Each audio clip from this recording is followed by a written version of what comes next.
Profanity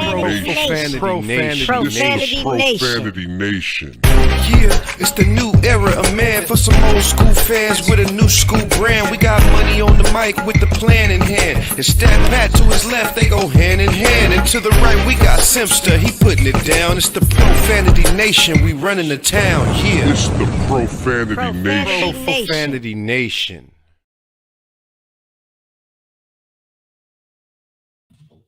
Howdy, welcome to the Profanity Nation podcast, where we are the voice of the professional fan. I am Simsta, and I am joined here by Money Mike, and we have yours truly, Andrea Black. How are you, sweetie? Amazing, considering. Money Mike, how you doing today? Man, I'm good. You know, it was great football today. It was great football today, right? Football. I love all the combinations. If this, then that. It was all the football. Consequences, man, and the games. Some of the games came down to the end, not all of them, but some of the games came down to the end, right? Which was nice. And then we had surprises, like the coach was supposed to win, and I don't know what they did. They lost to the Jaguars. They got smoked. Mm-hmm. They got smoked. What Seattle do? Pete Carroll told Seattle this was their Super Bowl. So they came out and played.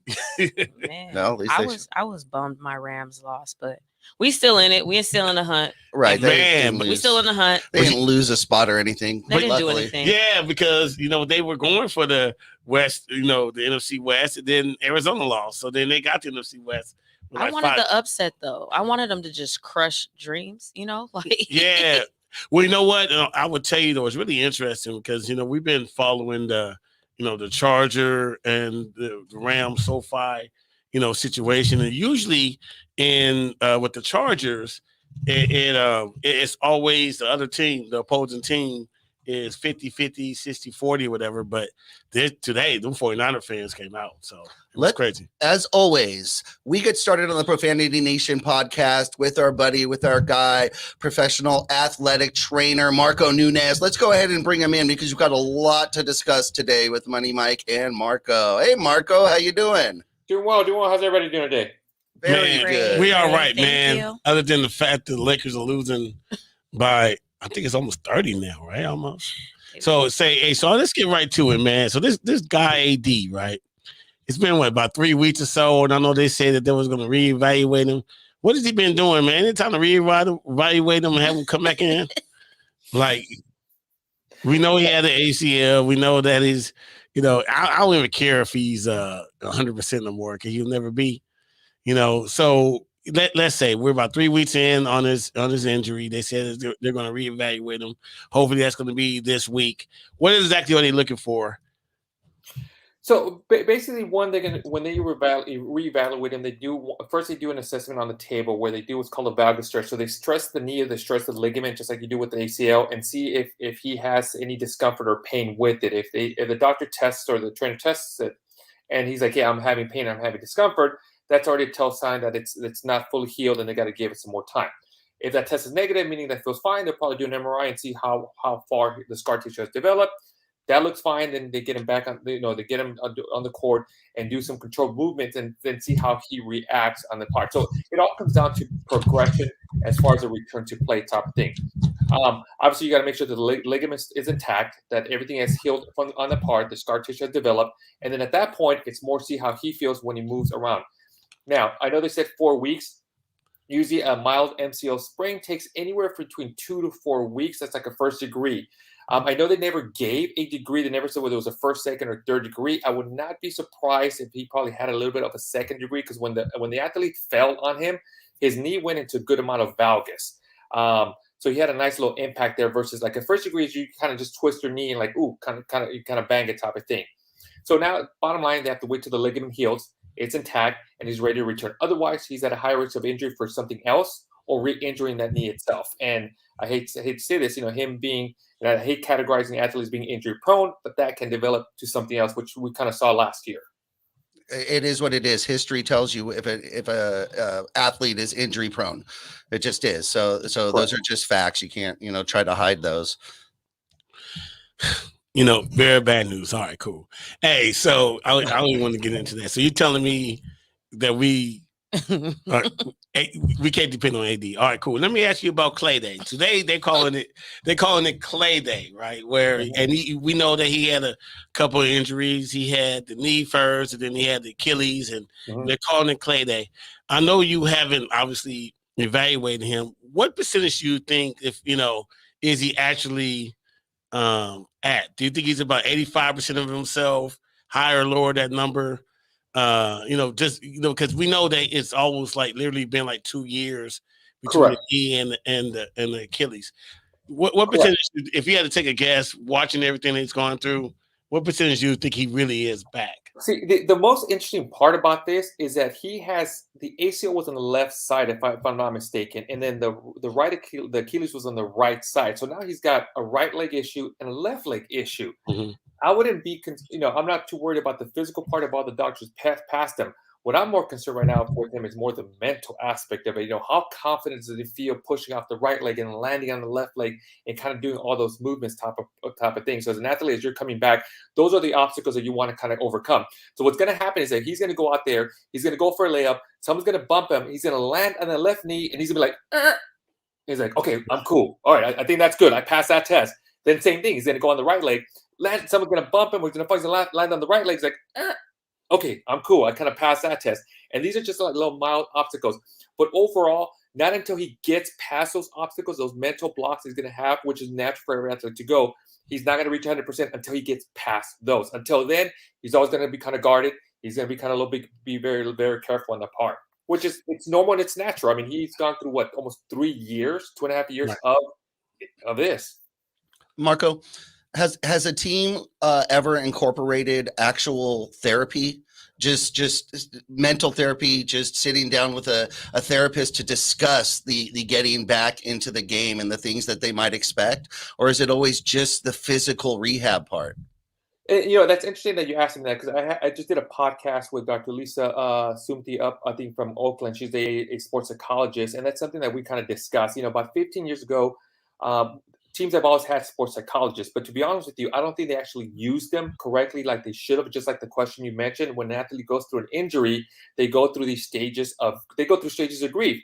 Some athletes go through them a lot quicker. Like, I'll give you a prime example. When Kobe tore his Achilles tendon, by the time we were in the training room, by the time the doctor decided, hey, you know what, he needs surgery, he wanted to have surgery the very next day because he wanted to start the process. He went through those griefs. He went through the thing. I accept it. Boom, let's get it done. Let's move forward. I've worked with other athletes that it took them a while to realize, hey, I have an injury here. I have to kind of do my rehab. I have to kind of go through this type of thing. So every athlete is different apart. But yeah, you're right. Nowadays, they do have sports psychologists, and I think the teams need to use these sports psychologists for those specific reasons, for the mental aspect. Like I mentioned, sometimes the mental aspect, having someone that's mentally tough, it's more as an advantage than having someone that's physically tough. Kobe used to always have this thing about, who do you want in the trenches with you? Do you want that mental tough guy that's going to be there with you, who's going to fight to the very end, but may not be very skilled?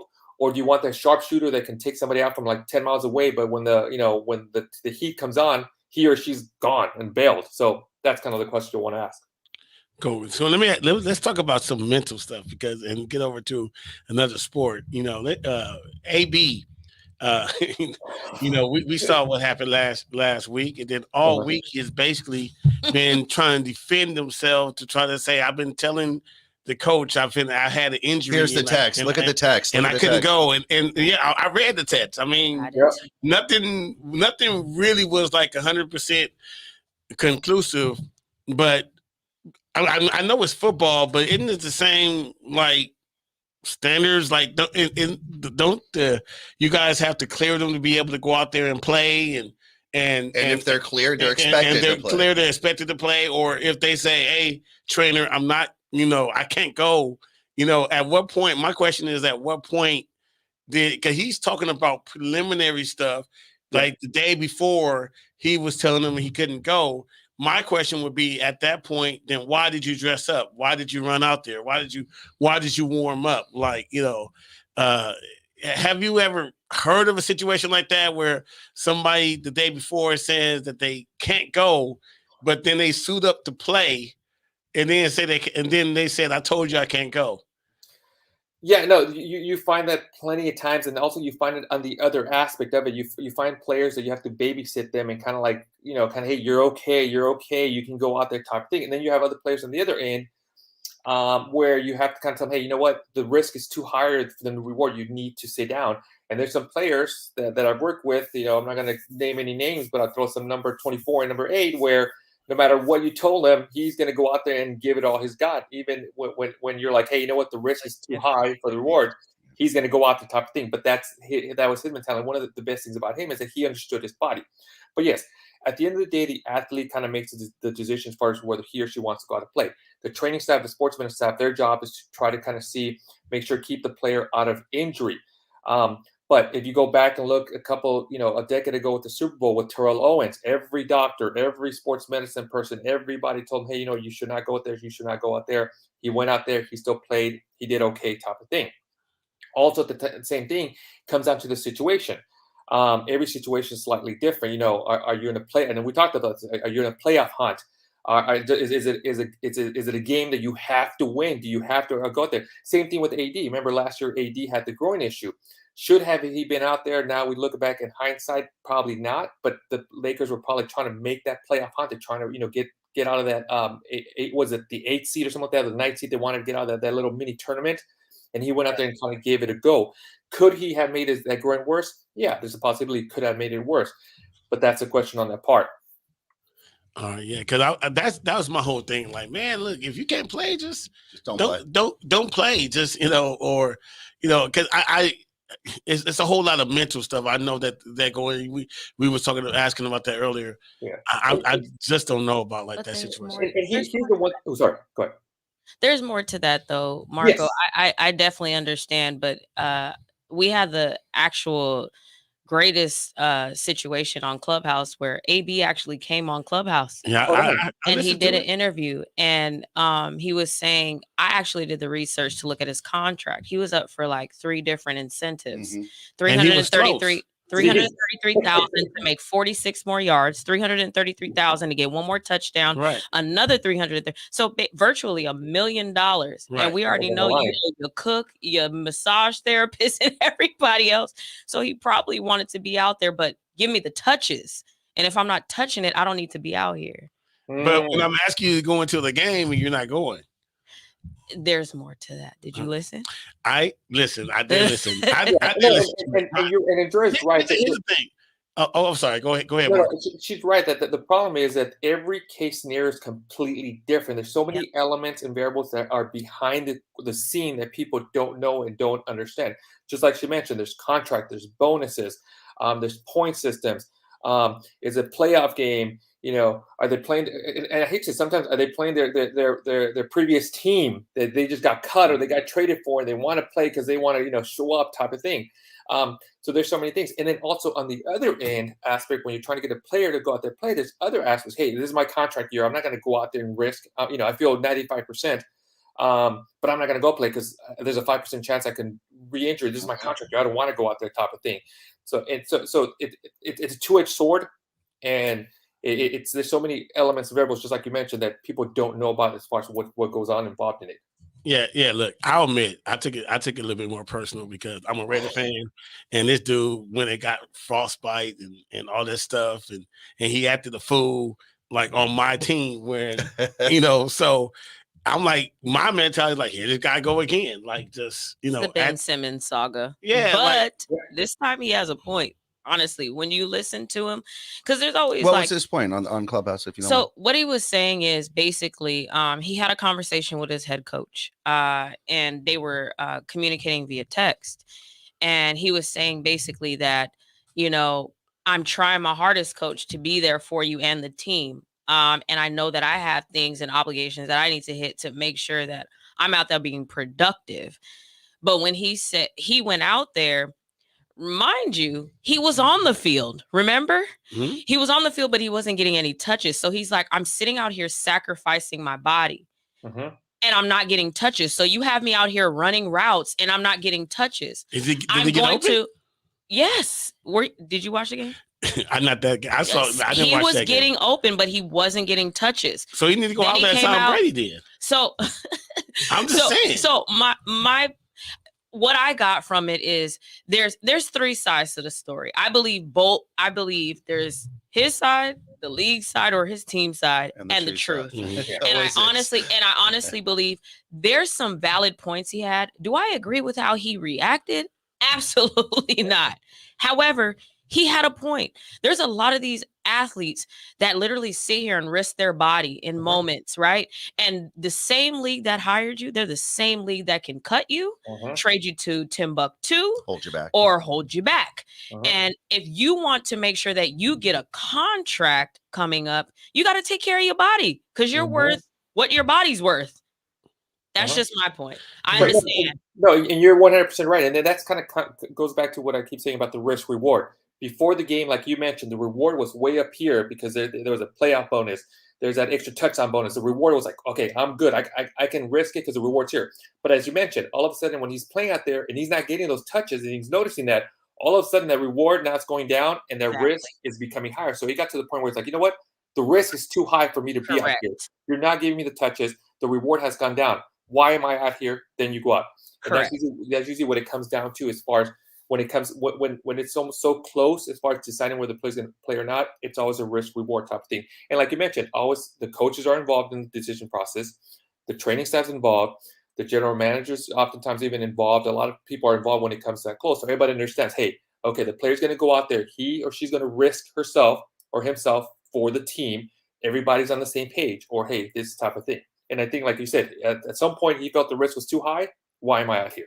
Marco, do you believe behind the scenes the coaches and everybody was aware of those bonuses, or was really, I mean, is the coach concerned about, yes, it's obvious. And do you believe there's any possibility of behind the scenes holding back to save that money? I mean, is that I don't know. Were the coaches aware that there's probably bonuses? I'd be very surprised if they were not aware of that. Because I'm sure that's something that they probably said that Antonio Brown probably had to sit down with the head coach. Hey, coach, if I'm going to play tonight, this is what I'm playing for. I get these bonuses. I got to make sure I keep that reward up here because I'm risking my, same thing with Terrell Owens. When he played the Super Bowl, the risk was a championship ring. He understood that. If it was that game one of the season, I tell you, he would not have played on game one of the season because the risk was been way too high.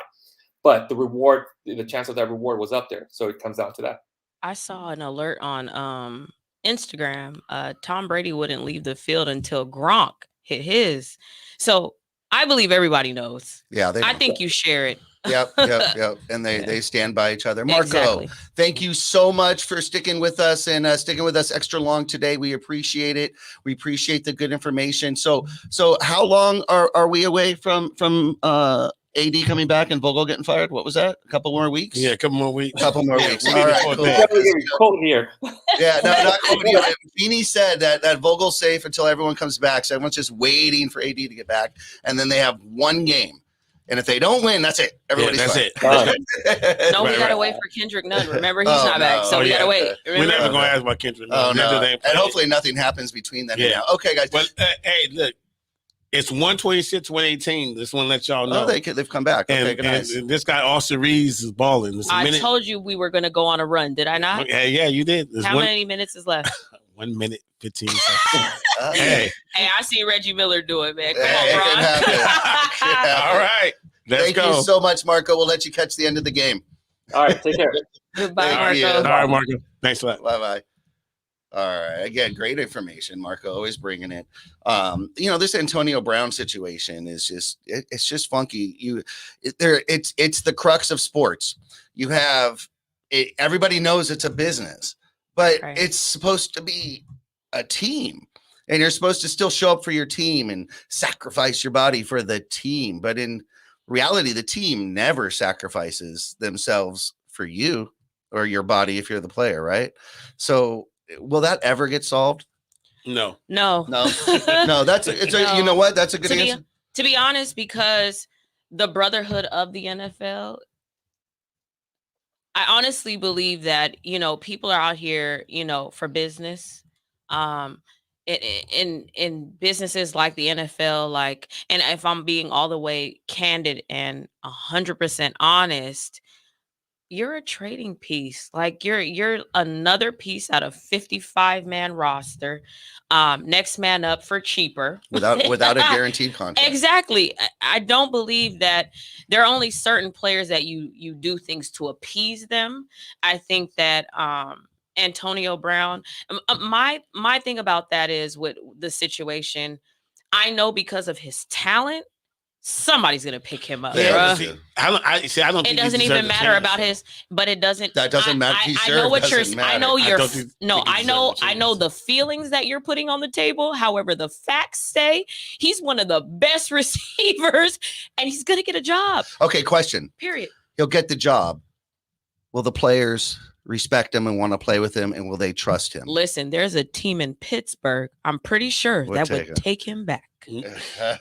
I don't think so. Try- I don't think okay. Tomlin. I don't think Tomlin would. Do you Okay. think the players on that team would trust him or expect possibly that he could just walk out on them at any time? Especially if he's not getting His close to his heart is bonus. in Pittsburgh, See, man. But look, I just look at different things. I think to me, he's just selfish. This is a Raider No, fan talking. right, Just but- letting y'all know. A scorned Raider. Absolutely. I admit that.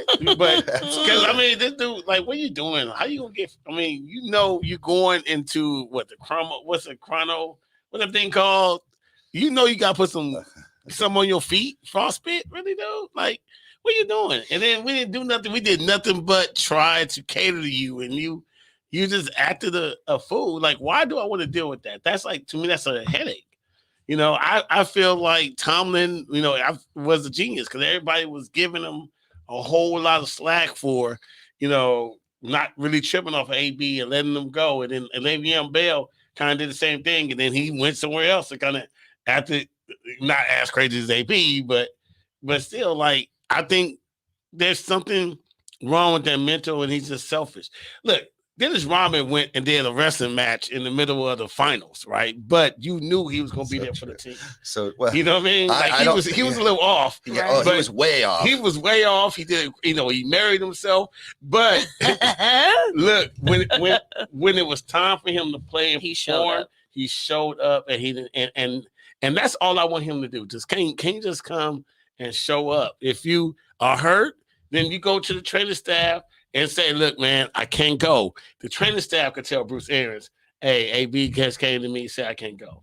So are you talking about his own personal doctor, or are you talking about you want him to go to the team doctor? Listen, well, he should notify the You know, team I'm about doctor. to shake some stuff because I'm team AB all the way. I don't care. But he Okay. should I don't notify the care. team doctor or whatever you're the standard correct. protocol is. You're correct. Because the doctor should be the one to say, yeah, this is the issue. Absolutely. So forth. Yeah. I agree. However, I also believe, like, if you're in a conversation with your head coach that's telling you, I'm ready, I want you to suit up. I want you to be out there. You telling him my ankle hurts. It was turned over a couple games ago. I still don't feel healthy. And this is what I'm reading in your text message conversation snapshots. They literally are available to read if you would like to read Yeah, them. They're So if published. you're having this conversation, and at the end of the, he's like saying, yeah, I'm gonna be out there as coaches as long as I know I'm gonna be okay. And then when I go out there, I'm not getting touches, but I'm running routes and I'm putting weight on this very ankle that's hurting, bruh. Like, make it make sense to me. Like, don't have me out here. There's somebody that can have But- my spot if you're not gonna let me touch it. Okay, but how fair is that though? So you're telling me, okay, so when I go out there, definitely the ball's coming to me. Not definitely, but like, At least They're- a fair shake. exactly. His fair share, whatever the average has been, should continue. Listen, if that's he's the one case. of the top receivers that we've ever seen. When we look at the draft, we looking for the next Randy Moss. We looking for the next Antonio Brown. I guess here's the main question. Okay, so coach didn't get him the touches. They didn't call his number. Brady's obviously coach did not call his number. Are they better off today leading into the playoffs without AB than they were with? And should they have just, did they accomplish what they were trying to accomplish? Did it, obviously backfire, but Let's go to the disgruntled Raider fan. Let's go. Man, listen, you got Tom Brady out there. He gonna throw to anybody. And he made so many Pro see, Bowls. that's the one thing too, that Tom Brady, he made so many Pro Bowls. even if his coach said avoid AB because he's got that bone, Brady's not going to do that. So AB, Brady likes AB. yeah, so that doesn't add up. It does to me because at the end of the day, we definitely want to make sure that we do what's best for the team. Yes. Maybe throwing to his side Uh-huh. wasn't feasible for the offense, right? Okay. However, there's somebody that can take his place if he's not going to touch the ball. That's what I'm saying. So put somebody else in. You know what I'm saying? That's all I'm saying. I'm not giving them that. And save them for the playoffs. I'm not you don't have to. I will. I'm not giving that chance. I sure will. Now, but you think the players would play with him and have no problem? Because there's other players that are holdouts and such like that. Okay. All right. Well, today was a huge NFL day. Today was the final games of the season, I believe, if I'm correct. Yes. And every game today, or most games, had implications on playoff standings, including our local teams for the Chargers and the Rams, at least as they started the game. Go ahead and fill us in on that Rams game. Money Mike, please. Man, that Rams game was crazy. Good. It was a back and forth. It was overtime. At the start of the game, you had the 49ers and the Rams. The Rams were playing for the NFC West, standing, and 49ers were playing just to make the playoffs. So right around 5 minutes left in the fourth quarter, Arizona lost. So that made the Rams not having to play for anything. They won already. We good. They're like, all right, we good. We in first place. We good. The 49ers still had a mission.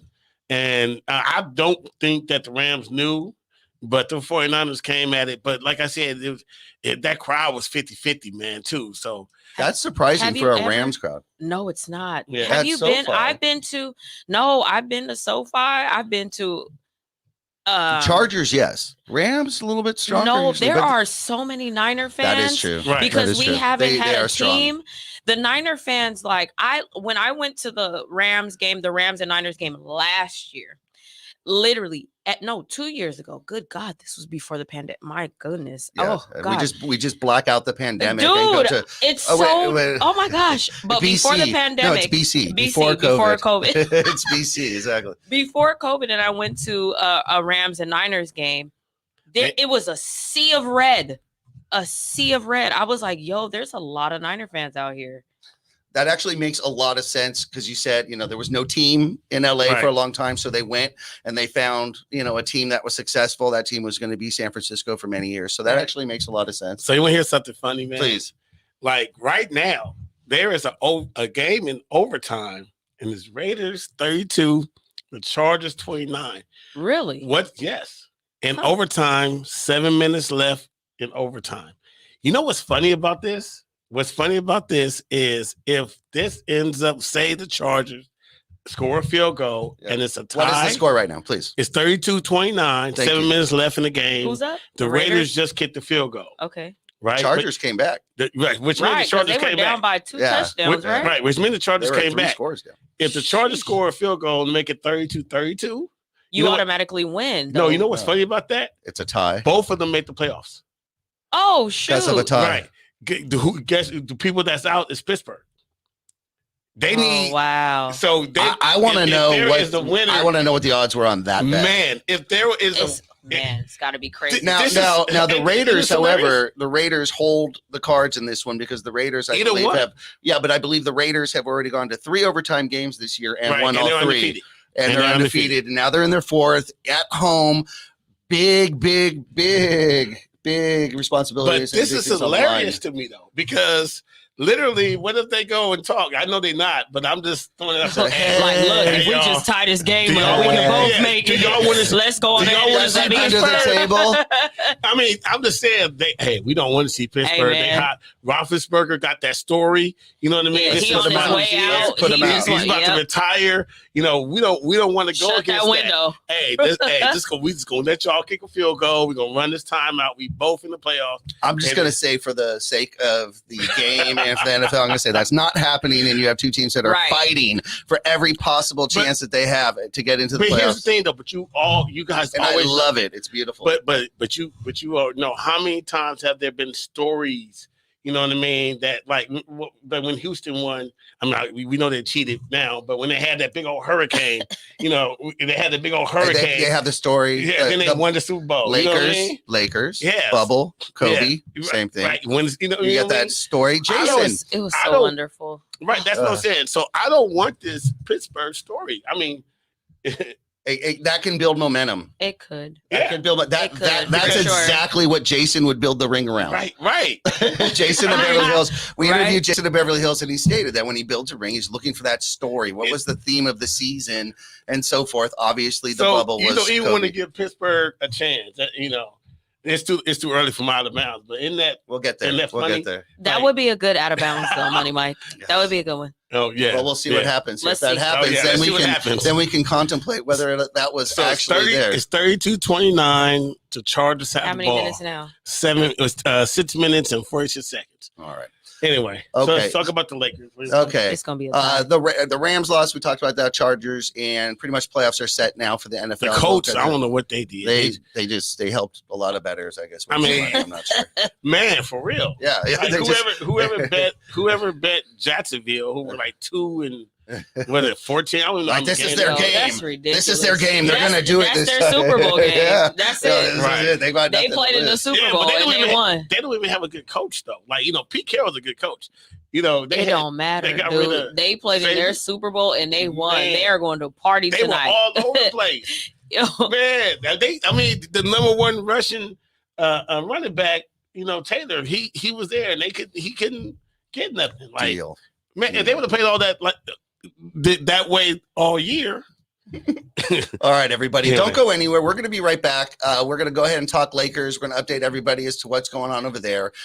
They just finished a game with the Memphis Grizzlies. We're going to talk about that, talk about the status of the Lakers and what they need to do moving forward. Don't go anywhere. We will be right back. The Profanity Nation is now the official podcast of the Los Angeles Lakers fan club on Clubhouse. Be sure to join, over 5,000 strong and growing. Also, text Lakers to 22828 for a chance to win a free t-shirt. Again, text Lakers to 22828 for a chance to win a free t-shirt. Profanity Nation.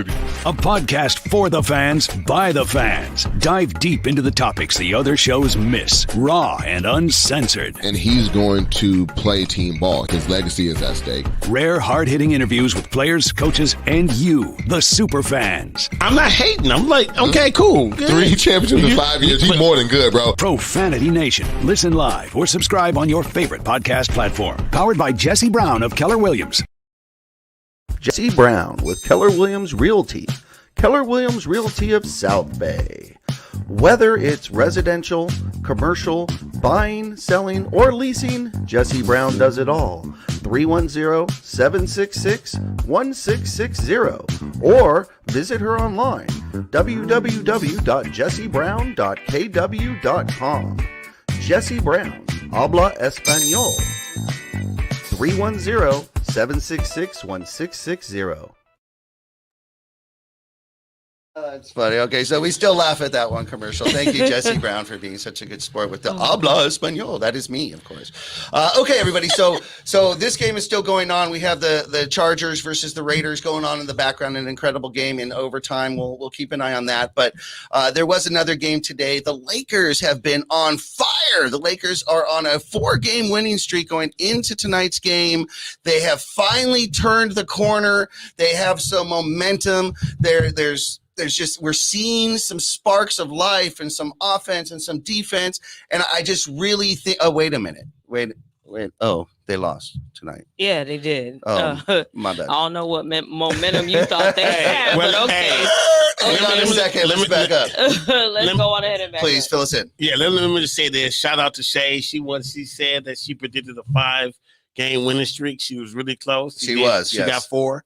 But you know what I don't understand is they're talking about doing a trade with the guy that nobody wanted but us, and now they're trying to do a trade package so that way, like, what are we doing? Like, why are we trying? First of all, who's the guy? You're a hater. I already know who you about to say. You're a whole hater. I'm not First it was hating. Braun. Who else is it? Hey, listen. Say his name. Let me just say. First of all, I've been giving LeBron props. I've been saying that he is doing all. I guess he is doing all that he possibly can do to will this team to win. I have been right. I give credit where credit's due. I still think that we need to have.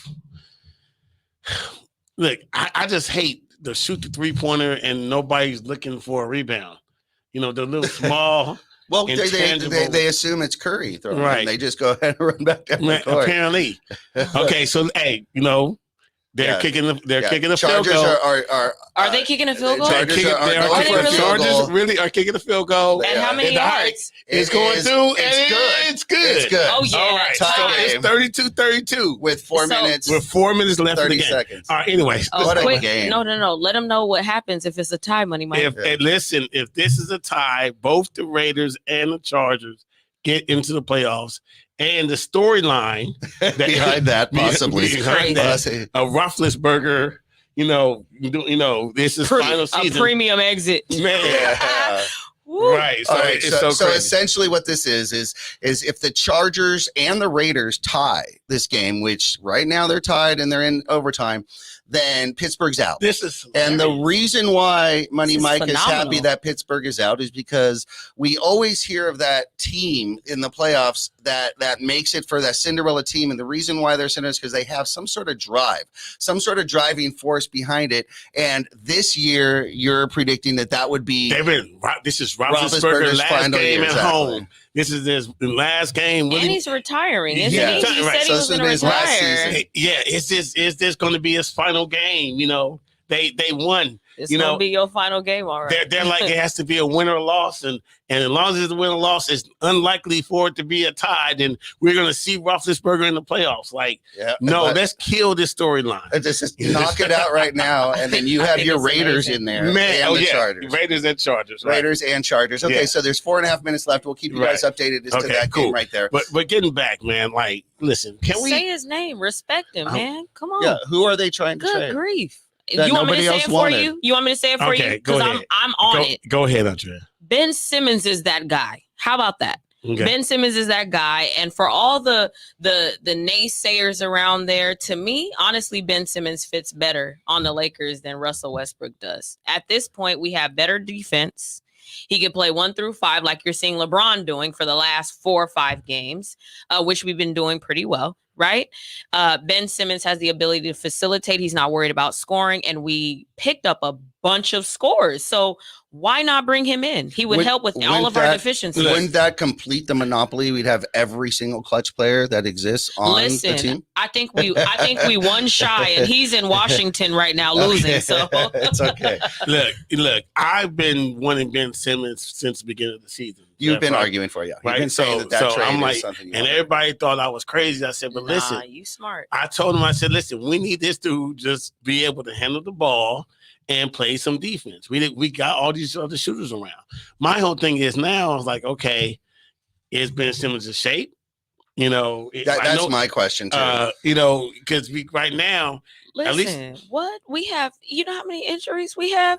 We'll take him in shape, out of shape, outdoor shape, whatever. Like, he'll get in shape. He's 25. He's 25. Okay. You're making this move for the long term, right? You're making this move not for this season, 25. next season. No, but even if you bring him to the team right now, it's literally he's a winning piece. Okay, so you believe what's the plus?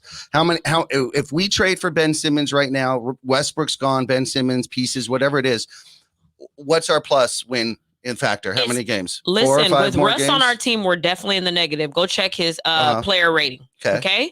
So when you bring in Ben Simmons, you have every deficiency met.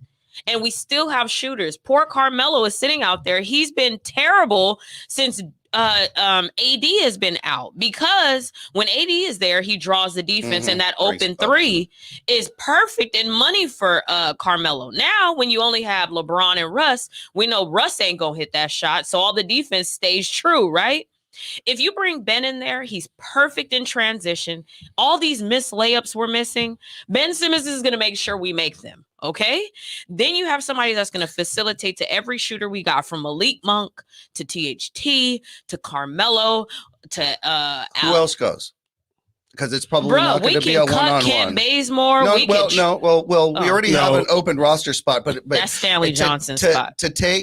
In order to take on Westbrook's salary, they're going to probably request some other pieces. So who else is involved? But the money says we get Ben and another player, because Ben makes less than Russ. Yes, but we're trying to but they don't want sell Russ, off some salary. So they're taking on salary. They normally want something, trade picks, whatever it might be. Okay. But they're going to want something. You want? Well, exactly. So you're okay with anybody? Westbrook yes. and anyone besides LeBron and AD and maybe Carmelo? What about Carmelo? No, you can't have Carmelo. Okay, deal. But they don't need him. No, you know what I'm saying? But like a Monk? No, we need him. Okay. Now, you've heard some rumors about Monk, correct? Yeah, they want to throw Monk like nobody wanted Monk. They're crazy. But they, they're offering Monk and THT to try to make the deal. And that's not what I want at all. I don't think we need to trade Monk. Listen, at this point, I've been saying this since the beginning of the season and before. Malik Monk is a very beneficial piece. He should have been playing a long time ago so he can get comfortable. He should have been playing 30 plus minutes. During this 4-game winning streak, he's been the beneficial piece, like I've been saying for weeks on this show. Absolutely. And tonight, I think he has earned a bad night. It is okay. We have players that need a bad night. Heck, people don't ever want to point out. No, but people don't want to point out Steph Curry has bad nights. Yeah, but you know what? Also, when you have a player like a Malik Monk and he goes one game, okay, 2-3 games, okay, by that 4th or 5th game, teams are going to start to scout and they're going to start to actually plan and go, Malik Monk's hitting those threes. We're going to get out to him. Where those first 3-4 games, nobody's looking for him because he came out of nowhere essentially for the Lakers. Like you said, no other team even wanted the guy. Right. So now you start to scout for him. You start to actually play some defense on him, and it might affect his game a little bit. But I don't think so. That's where the coaching comes in and put him in a position to succeed. Well, let's go to Clubhouse and see. Yeah, let's do that. Blink your mic if you. Who are you giving up for Ben Simmons that Andrea wants? Besides Westbrook, you got to add another piece. Let's say who's going besides Westbrook. Do we have anybody chatting up there? Yeah, go ahead, blink your mic if you have a comment.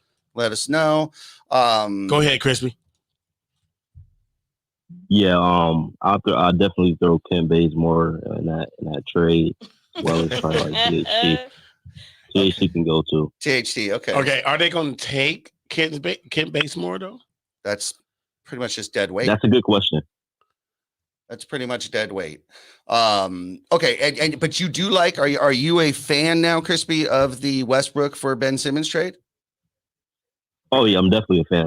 From the beginning of the season, you have been. Okay, I knew you were a smart guy, Crispy. I knew you were smart. There you go. Yeah, he leads the clubhouse for a reason.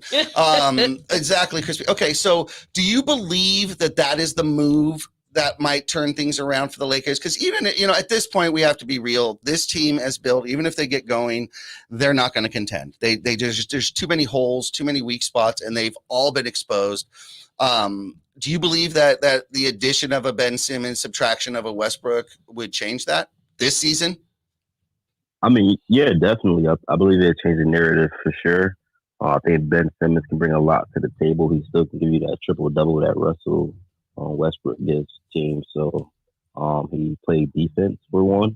Russ don't play any defense. So Ben Simmons he's up like 2 on them already. As far as Ben Simmons shooting, I believe he's a great shooter. He's just nervous and get inside his own head, which throw his game off when it comes to shooting. So I think if he sticks to the layups and distributing the ball, we'd be pretty good with him. Excellent. Look, I hate to interrupt this, man. Look, it's 38 seconds left. It's 32-32. And it looks like they over there talking to each other. Exactly. We both going to get in. So let's go on ahead and call it. Why we want to cost ourselves money? Even one game is millions. We both need to go home and celebrate right about now. I mean, hey, Crispy, do you think there's anything to that? The Raiders and the Chargers talking and working as in conspiring to keep the Steelers out? What do you think? Is he still there? Hey, man, it could be. I mean, NFL is real. It can get real sneaky over there, man. I mean, you only get one game, and that's the we Super see Bowl, more crooked, right, Crispy? We see more crooked. Oh yeah, for sure. I mean, literally, they're right around the 30-yard line, and it's 15 seconds left in the game. And they're letting it tick down. And Derek Carr is over there talking to the referee. As it just ticks. Oh, they're going to go for the field goal. Okay. It's like a 50-yarder, and they don't have Janikowski. Come on, okay. It's okay. All right. This is it. Watch the Raiders do this will happen. All right. Look, you know what, though? This is neat. Yeah, because the kicker just go kick it to the left. No, it's okay. Watch the Raiders pull out some stuff. I promise you. You think the Raiders are winning? Oh, my God. Watch. Oh, Andrea's putting it on the line right now. Amen. Andrea Black is saying that the Raiders are going to win this game with 2 seconds left. They're going to make the 50-yard. Watch. All right. I'm sorry, y'all. You know, this is not a regular. It's okay. It's okay. It's NFL playoff football. That's what it's about. Right. Daniel Carlson going out there. He's going to... he really has nothing to lose. Daniel who? Carlson. Yo, this is crazy. This dude. guy is kicking. It's 47 yards. Money, Mike, you know how much these kickers make for one kick? You know this one kick. And this is 47 yards. 2 seconds left in the game. Yeah, but they're in the playoffs no matter what at this point. Man, right. Bro, Yeah, this is for his playoffs next paycheck. Here we go. Good. Oh, it's good. And it's good. Chargers are gone. What did I win? Man. What did I win, coach? You know what you won? What did I win? You know what you won? Ben Roethlisberger in the playoffs. Look at Herbert. Herbert's out. That hurts.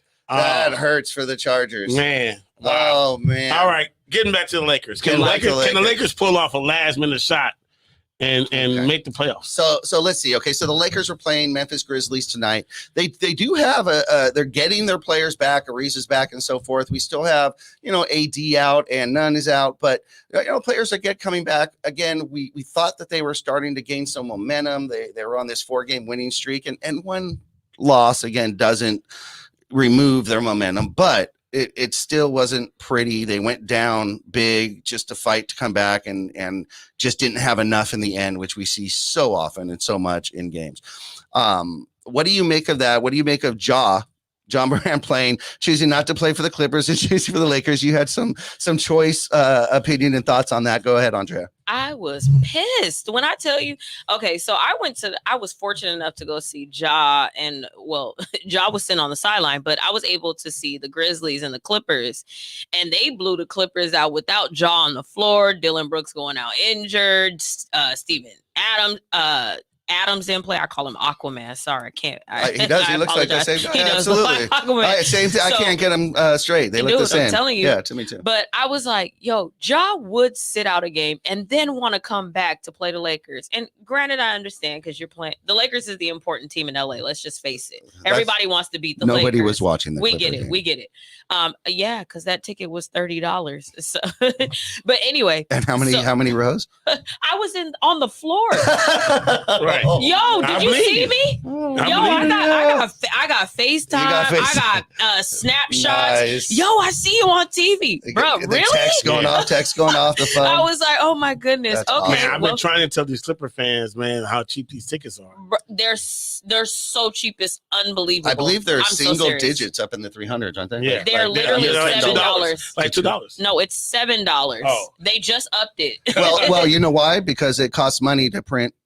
Actually, you don't even print the we tickets gotta pay anymore. For the paper. We gotta pay for the paper. paper. Have to pay for the paper. Makes sense. Oh my goodness. Okay, so John Morant, but he chose not to play for the Clippers, but the Clipper game, but he did for the Lakers. And let me just say, he showed his hops.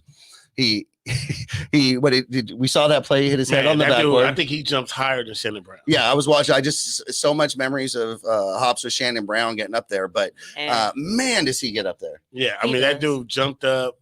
And it was another play where it was an alley-oop, and he had to duck his head so that way his head wouldn't hit the rim. Yeah, I worry about him. You know why? Because it reminds me of the Derrick Rose story. High flyer.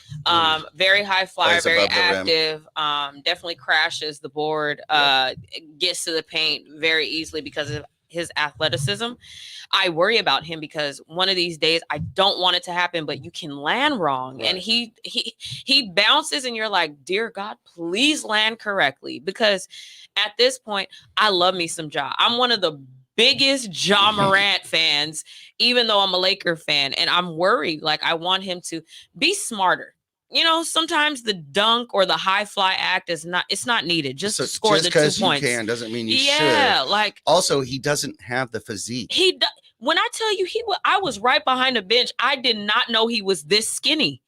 He's so small. When like, he turns to the side, you can dude, he was in his Grizzlies hoodie, and I was like, oh my God, he's so small. So I hope he stays healthy. I really do. And per Clubhouse, I definitely said if he stays in the 4th seed, he will knock out the Golden State Warriors in the second round. So I stand by that. You're a stand. And I stand by it. So? Absolutely. With Play coming back? What you mean? Absolutely. You have Steven Adams, who's very underrated at center. Yeah. Strongest center I've ever seen. I like him. He's ridiculous. Then you have Jaren. And he can hold his breath really long. Then you got underwater. Dylan Brooks. He'll be back. He got every. Small things, just a little things. You have Jaren. Like, you have a lot of players that believe in the system. And John Morant is that one guy that believes for everybody. I feel like it's unmatched. And I feel like he has Steph Curry's number. He knocked Steph out last year. Okay. And already won this year. I like that prediction. Okay. So you're saying Memphis over Golden State. So then now, how far does Memphis go? They lose the next round. 2, which is. Yo, it's hard. I want to give respect to Phoenix. I really do, because you can never overlook a Monty coach team with perfect balance of offense and defense. Then they added JaVale McGee, which is a piece that we needed to keep. Key component. That's perfect off the bench right behind DeAndre Ayton, because we know last year he exposed himself with his youth and experience, and he looked lost. Like, it looked like a whole blunder last year. But I think that the experience, and with JaVale next to him, it's only going to make them better. Bridges, Cam, like, I feel like they're just a well-rounded team. Like, and when it comes to a 7-game series and the game slows down, they're a perfect mix to beat you in a 7-game series. So the Suns are to be respected. The thing about it is, I'm a Laker fan, and I'm gonna keep it real. At the end of the day, if we make the playoffs, when you slow this game down, LeBron, AD, Russ, that's hard to beat in a 7-game series, because now you can make killer substitutions, killer lineups. Like, now I can say, Russ, we're about to lose this series if you don't sit. So you need to come off the bench as a 6th man. We can make those adjustments, right? So in a 7-game series, yes, we can. No. I will knock on Staples Center door. Oh, excuse me. Staples? Crypto. No, Crypto, Staples. I'm sorry. Staples. I have a hard time doing it, y'all. Staples here. I can't do it. Because I still say the San Diego time. Chargers, so don't worry about it. Yeah. Yeah. So, but. Look, I mean, you have a really good point with Phoenix, because Phoenix was there, right? And when you could taste it, and then lose out, you're driven. It makes you way more driven the following year, and they didn't lose anything. So they're going to definitely be a hard out. We need to get healthy and actually play, 10 games together, 15 games, together. You sound like the Brooklyn Nets of last year.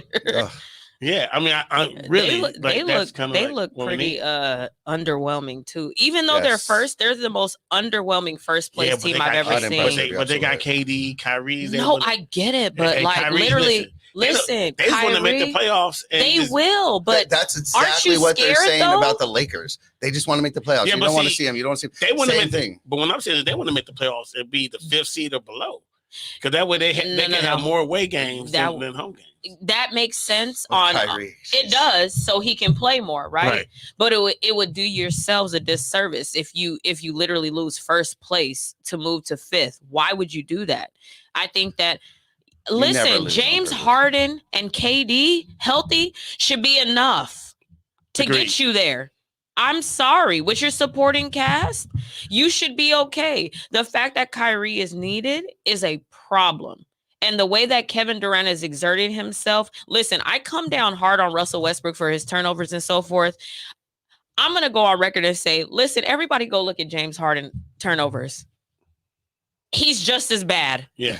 Just as bad, but it doesn't get highlighted. I'd rather have Westbrook than Harden on my team right now. Really? What? Right now, I've never. He can make a layup. What are you talking about? I understand, but on this squad right now, I'm telling y'all right now, I don't agree. No, but I don't. I mean, I think they're kind of like the same player. No. Because here's the thing: like, neither one of them play defense. What? One player's shots go in and the other one doesn't. Right. Well, what? Yeah, but even when he's fat, his shots go in. Are you kidding me? That's true. No. Oh darn. Okay. Okay. We All right, went there. I think what we'll do is we'll move on to our. Let's ask Clubhouse. Let's go to Clubhouse really quick. Who do you want? Do you rather have Harden or Westbrook? Blink your mic. What do we got over there? What do we got? Nobody. I see everyone wants to stay away from it. I know who to call. We got Crispy. Right, no, but Crispy, I know who to call. Shannon gotta be there. Hey, go ahead, Crispy. Crispy. I'm definitely running Westbrook all day, every day. Andrea knows this. I believe in Westbrook. I believe in Westbrook. And I think he's going to do great things. And listen, you guys give Chris Paul way too much credit here. Here we go. I need everybody to go back and look at when he cost his team, not just this time, but in 2014, I believe it was, when he was with OKC, I believe. I think turnovers were issues then too. But I'm going to go on mute. Westbrook is my guy. Fight me after they win. I'll see you at the there parade. You go. Shannon. Next is Crispy there. Yeah, Crispy, go ahead. Yeah, I think with this team particularly, I'm gonna have to go with James Harden, man. You know, if I'm the coach and I got James Harden on my squad, I'm like, James Harden, all we need you to do is shoot the rock. Nothing else. We just need you to shoot the rock from 3. You know, you can take some mid-range shots as well, but I'm going to definitely go on James Harden. And this just be a Corver type. Just use him like a Kyle. Yeah, I know yeah, for sure. He definitely turns the ball over at the same clip, but you just can't overlook that scoring. Not necessarily Kyle Korver, maybe like a Klay Thompson. You can still drive if you want, get the foul, whatever. But putting LeBron back on the ball and having James Harden open for that shot, dude, Russell is not making that shot. James Harden is. Even though you're turning it over, I'm having points on the other end. Russell Westbrook still misses wide open layups. So at the end of the day, I'm sorry, Shannon, but I'm not picking Russ. He can go. You can go to a swap. There you go. All right. Well, thank you. Is there anybody else in Clubhouse? Anything else to say? If not, blink your mic. Blink your mic really quick. You've got about 3 seconds. One. Okay, Shannon, go ahead. Go ahead, Shannon, please. I just would like to say, for all those who thought that LeBron James was too old to play, that man is killing. I need the rest of them guys to score more than 6 points. Look, I'm rocking with LeBron. You know what I mean? Now we have you rocking with LeBron. Cool. Come on, Mike. Mike, really? Oh, really? Oh, you got sound effects now? It's Alante. Come on. Alante. You know, since LeBron has been playing 5, he's been averaging 35. Come on. Well, like I said, I'm right. Look, everybody knows I'm not nowhere near close to being. I ain't hating. The effects. Got effects. Look, everybody knows I'm nowhere near close to being a LeBron fan, but I ain't hating. Will you stop doing that? But look, I will say this, fellas. Go ahead, Lante. I'll say this. LeBron is showing Anthony Davis how to play the 5. Pretty much. There's no excuse for him when he comes back. I'll say that. So I see a situation where LeBron could pretty much play 5 on offense and AD could play 5 on defense. Bro. So I haven't given up on this season. I think that we still got smoke for everybody in the league. Talk your talk, Alante. I like it, Alante. Talk your talk, Alante. Well, look, you're getting me motivated. Can you get into the locker room really quick and talk to these guys? I think they need all of us. I'm serious, Alante. Yeah, but you know what, though? But like I said, I agree with you, Alante. Like, if my whole thing is, okay, let's get healthy. Let's stop trying to do these trade talks and all that type of stuff. Let's rock with this team. Like, we put this team together. It was a championship team at game 1. Why all of a sudden are we trying to, oh my God, make these unless moves? It's a big move like for Simmons. Yeah. Because you have the top 2 turnover masters on one team. That's why. Okay. And when you're in game 6 of a 7-game series and you have the ball in Russell Westbrook's hand, praying he doesn't turn it over. Jesus Lord. Oh my gosh. If you go airborne one more time without a pass, I'm so sorry. I'm going to throw my phone at the TV. That's like basic 101 basketball. It's literally point guard 101. It is. It's so, and he does it so often too. He like breaks that rule so often. You know what I feel like though? I feel like I did not know all this about Westbrook. You didn't? Because we don't watch him. Right. That's because I mean, because when he was just getting triple doubles and getting That's MVP and all that stuff, and you watch the highlights. Well, also when we would watch them play the Lakers and he'd get those turnovers, we were like, we're damn good. Well, look at our defense. We're creating that. Amazing. Yeah, we're actually. Oh wait, no, that wasn't us at all. That was him. That was him the whole time. Yeah, we never looked at the turnover ratio. Exactly. Never paid attention to any of that. Never the plus minus, none of that. Awesome. Okay, so if you're with us each week, and you are, because this is the Profanity Nation podcast, voice of the professional fan, so you have to be here every Sunday at 8:30 p.m. live. We have a segment. We finish up the show with a segment we call Money Mike's Out of Bounds. Money Mike is going to go ahead and share his thoughts or opinion on a topic, and he just wants to know, is he inbounds or out of bounds? Money Mike. I ain't hating. That's, you know what? I'm going to tell you, that is a perfect. Hit it one more time.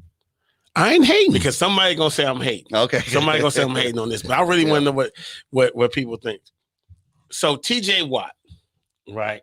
Amazing football player, amazing DB. I'm not defensive end.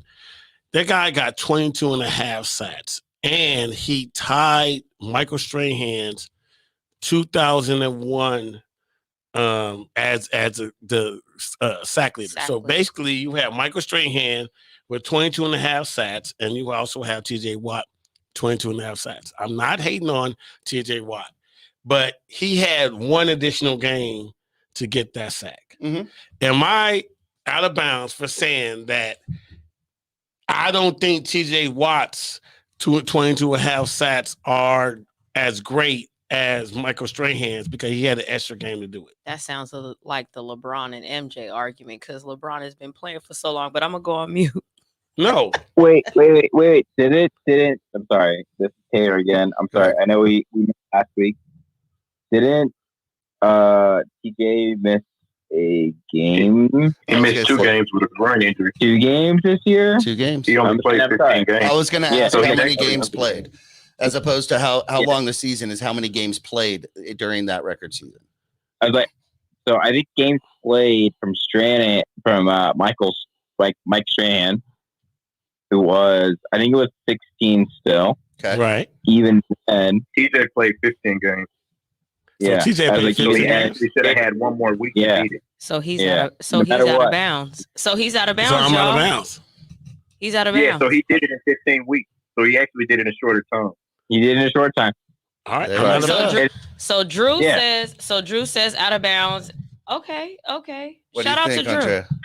I mean that. I mean, respectfully, like we all have like those That's like correct. moments, like we all have those like specific things. So, but you are right, because let's think about this, and I mean this in a very sensitive way. Is like if you upgrade the NBA to 100 games a season, anybody can beat anybody's record. It's right? It's true. That's like what I just said. Like the LeBron versus, like he has more time to beat so many other records. You know what I'm saying? Yeah. So I think you're out of bounds. Okay. Yeah, I'm going to say out of bounds as well, because you can go so deep with that. You can say, oh, well, there were only X amount of teams in the league at that point. Then they expanded to more teams. So you had to get more travel, more. You play the season, you play what's handed to you, and you do the best you can. So yeah, I'm going to say actually you're out of bounds, Money Mike. Right. We got 100% out of bounds. Get your 100%. That's pretty cool, dude. It's pretty cool. I ain't hating. Apparently I am. Right? Exactly. Well, right. Everybody, Money Mike gets to leave a little bum. Hey, yeah, you know what? He was trying to get one on his side. Yeah, he got shafted. Hold on. Is there anybody in Clubhouse that agrees with me? Blink your mic. Crickets. Okay. Well, all right. Well, we got to try next week. That is it. All right, everybody. Thank you so much for joining us. Thank you for joining the Profanity Nation podcast, where we are the voice of the professional fan. Be sure to join us if you wanted to take part in the show. You can hear everybody here. Alante, you can hear Crispy. You can be part of that. All you got to do is join the Los Angeles Lakers fan club on the Clubhouse app, and they are growing. That's where you're going to be able to talk with the likes of Andrea, Crispy, and all these people that you hear on the show. And again, we're open, so you can go ahead and you'll be part of the show as well. So be sure to join there. If you're listening on the TGN radio app, that's the spot to go. Be sure to check out our sister and brother shows that are out there. And if you're listening on Bishani, thumbs up. I'd like to say a big shout out to Woodhaven, New York, in Queens, the boroughs. We have a lot of downloads over there, so you know who you are. And I just want to give a shout out. And each week we're going to shout out a city where our listeners are coming from. So Woodhaven, New York, we hear you, we see you. Thank you for your support, and we appreciate it. We will be back next week. We are expected to have Pat back in the house. That Pat should be back here. But again, we appreciate everybody that's been here, everybody who's been joining us, and we will see you next week. Have a good one. Profanity Nation. A podcast for the fans, by the fans. Dive deep into the topics the other shows miss. Raw and uncensored. And he's going to play team ball. His legacy is at stake. Rare, hard-hitting interviews with players, coaches, and you, the super fans. I'm not hating. I'm like, okay, cool. Good. 3 championships in 5 years. He's more than good, bro. Profanity Nation. Listen live or subscribe on your favorite podcast platform. Powered by Jesse Brown of Keller Williams.